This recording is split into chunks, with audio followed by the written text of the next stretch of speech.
Hey, what's up guys, Mashine here, come back with a brand new video for you guys. Today we're going to be talking about the brand new drop system Valve has just come out with, along with what you should be specifically doing with those items. Now the first thing I want to talk about is the skins inside of it, because this has remained the exact same. What you're going to be looking to do is get one of these 8 collections. These are the 8 guaranteed collections, otherwise you're going to be ending up with the graffiti, which is almost guaranteed to be worthless. However, if you get one of these collection skins, you're going to be sitting at potentially $100 if you do get extremely lucky, and we'll talk a little bit more after a quick word from today's sponsor. The sponsor for today's video is Skins Cash, a platform that allows you to sell your skins and other virtual items for real life cash. Now the process is super easy. Just log in with Steam, click the items you want to sell, and get your payout very quickly. Now my favorite thing about Skins Cash is they have such a wide range of items. You can sell items that are very expensive, but also ones that are super cheap if you just need a couple of dollars. And they've also got other things like a 24/7 live support team and a referral program if you want to get your friends interested. And with over 8,000 positive reviews, you are obviously the most important, which is why they go out of their way to make sure your data is protected and safe and secure. So join today and sell your skins with over 8 years of confidence in Skins Cash. Now if you're wondering how this portion of the drop pool works, it's actually going to depend on your time zone. But between Tuesday night and Wednesday morning, for the most part, these are going to reset, and therefore you can go ahead and get another drop after that. Now this is very important to distinguish, because if you go ahead and try and get that drop just an hour before it resets, you're going to go ahead through the 5,000 XP of leveling up and get absolutely nothing. Therefore it is very crucial you make sure you can hover over this and see that you're able to get a drop. Now this is only available for people who have Prime. If you don't have Prime already, it's going to cost you $15 to do. It's not something that you're going to see a huge investment return right away, but over time, with the cases we're going to be talking about in just a quick minute, you should be able to recuperate your entire cost in just the span of about 4 to 5 months, which is honestly a really good return for CSGO considering it was never this high before. Now for the drops specifically that come along with this, you are going to be getting either a skin or a graffiti. You're not going to be able to get both, and each week you're only going to be getting one of these. It's not something that you can continuously keep on leveling up and keep on getting more skins. That's just not how it works, and therefore you need to be very aware of that. Otherwise you're going to be wasting your time trying to grind out these and you're going to end up with nothing. However, this is all the exact same. It's important you know it, but the part that has really changed is the overall cases. Now the way cases used to work is actually a little bit complicated. There was 2 separate tracks that cases were on. You had your normal case drop, which was able to be reset every 168 hours. Therefore you got a case drop, you had to wait 7 days, and then you could get another case drop. However, there was a second case drop that could come in randomly depending on your playtime, and you could get it like that. It would go on top of the other ones, so you could potentially get 2 case drops in 1 week. This is completely changed now, so you can only get 1 case drop, and the new case drop is going to be directly connected to what we had just previously mentioned. That's why it's important you know it, because you're going to be receiving your case and your skin or graffiti at the same exact time. Now there's a lot of changes that come along with this, but the most obvious is going to be that you can now receive a maximum of 1 case. You're not going to be able to grind this one out either, so every level up you'd get a case. Once again, just not the way it works, and it's going to be reset on the same exact days as the skins and graffitis were. So Tuesday night, Wednesday morning, depending on your time zone and where you're at in the world, it's going to be reset for you, and you can go ahead and get that case drop. Now we're going to talk about what cases you can specifically get and your odds to get each cases in a quick second. However, I'm going to recommend for extra profit,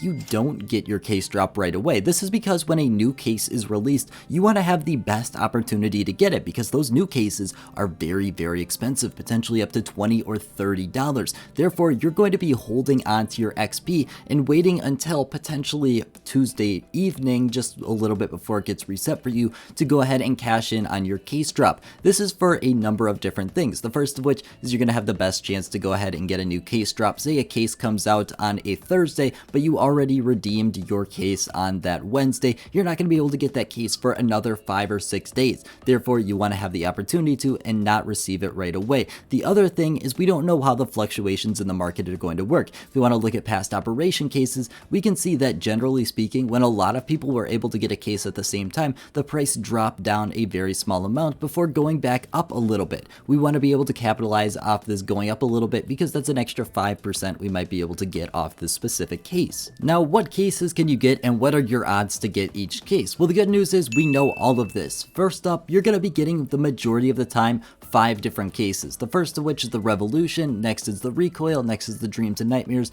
next is the Snakebite, and last is the Fracture. All of these are completely equal chances at 19.8%, adding up to a total of a 99% chance to get one of these 5 cases. That's because these are the active drop pool, and therefore you're going to be getting these almost all of the time. However, there is a small chance you could get a rare drop pool case, which are very expensive. Now, these are going to be a wide range of cases along with a couple capsules. It's very important you do know a couple capsules are available in this. It's going to be the capsules that you buy with a key, not the ones that you can purchase directly from Valve. These ones are a little bit more expensive. Sometimes, like the sticker capsule 2, they're worth up to $30, which is definitely a very nice amount. Just for your knowledge, there are a couple cases that cannot be dropped. These are going to be the 3 most recent operation cases, the Riptide, Broken Fang, and Shattered Web, along with the esports cases, just because they're so old and were a limited edition. Now, what should you do with your prime cases? As we mentioned, this is going to be making up 99% of your drops, and potentially the only drops you're going to get, considering 1% is a very small chance. Now, when it comes to the 3 most recent ones, the Revolution, the Recoil, and the Dreams and Nightmares, in my opinion, I think you're going to be best off selling these and using the funds somewhere else. Potentially that's going to be on other games, but we're an investing based channel, so we're going to be talking about investments you should be picking up with these. I've got a lot of videos on that, and we're going to be mentioning a couple in just a quick minute. The other 2 are the Snakebite and the Fracture case. These ones, it's definitely a little bit more of a personal opinion. If you are very confident these are going to be the next cases to be removed, whichever one you get, there is an argument to be made for keeping these. Me personally, I just throw them in a storage unit because I'm holding on to these for a very long time, but if you need the funds, it's potentially not a bad idea to go ahead and sell these. They are still worth a decent amount of money, the cheapest one being the Snakebite, which is still not very cheap, and it's a decent amount of money, especially if you don't have the greatest inventory. 50 cents can get you a decent looking skin. However, if you get dropped one of the rare pool cases, I highly suggest you hang on to these. That's because these cases are being unboxed significantly quicker than they're being dropped. I've got a ton of videos about these as well, but if you get one of these cases, unless it's one that's super expensive, it's probably going to be in your best interest to hang on to these. Now, if you get one that's super expensive, I would highly suggest you sell it and you pick up a little bit more cheap investments, just because these investments are going to have a much better ROI. Something like the Prisma 2 or Prisma 1 case are going to be getting a much better ROI than the Bravo case or the weapon case over the next couple years. That's just because these weapon cases are so expensive already, and when we're looking at a case that's potentially 80 cents, it's got a much easier path moving forward and is unboxed so much more often. If you want a quick rack up, basically if you get an active duty case, I would most likely sell it. If you get a rare drop pull case, I would most likely hang on to it unless it's the super expensive ones, and if you get a discontinued case, you're not playing the right game. But that's all I got. Thank you guys so much for watching, and I hope you have a great rest of your day.